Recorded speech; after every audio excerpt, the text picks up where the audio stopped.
With its ambitious carbon-neutral plans, the UAE is gearing up to host the COP28 summit. And it's not pollution or fossil fuel making news this time, but drama around the Emirati oil boss leading the UN talks.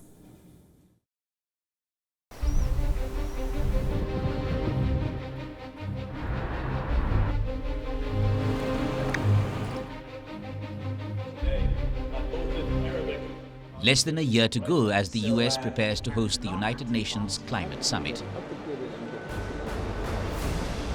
But unlike every year, it's not carbon emissions making news before the key meet, but the one heading the summit. The Emirati oil boss and president of the state oil company Sultan Al Jaber has been selected as the COP28 chief. His portfolio that has earned praises from many now stands as a challenge. Last month, over 100 members of the US Congress and European Parliament called on their leaders to pressure Abu Dhabi to oust Al Jaber. They say his dual position could undermine negotiations. Al Jaber favors the rapid development of renewable energy, but he is also focused on tackling carbon emissions with controversial technologies to capture CO2 rather than reducing the use of fossil fuels. He insists that with time, fossils will play a key role in energy transition. We want to be very pragmatic, very practical, and we are going to strike a balance between passion and realism.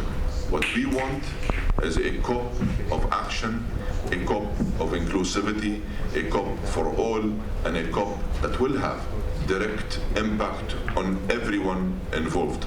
To do that, we need us all to take a step back and rethink what would it take to deliver such ambitious goals and objectives.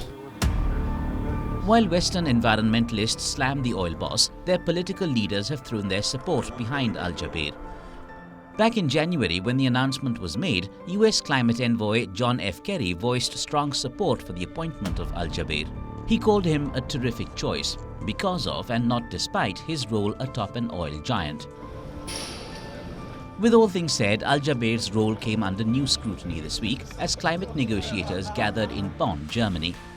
They were holding preliminary discussions leading up to the summit, and to Jaber's rescue came the COP28 Director General. We in the UAE have shown a leadership when it comes to climate change issues, when it comes to renewables. We're one of the largest investors in renewables in the world. Today we have 3 of the largest, lowest cost solar park projects in the world, and those are thanks in part to Dr. Sultan. He knows the landscape. He's twice been our special envoy. He's been to 14 COPs. He knows how to work with the community here to deliver results. The drama is not just about who leads it, but how Jaber is leading the summit. According to an exclusive published by a British publication, The Guardian, ADNOC was able to read all mails sent out by the COP28 office and even consulted on how to respond to a media inquiry. This despite assurances of a special server being put up. The COP28 office had claimed its email system was standalone and separate from that of ADNOC. But expert technical analysis showed the office shared email servers with the oil group. It was only after the Guardian's inquiry that the COP28 office reportedly switched to a different server this Monday. While often mired in controversy, the annual COP negotiations remain the leading global forum for nations to address climate change. This time is no exception.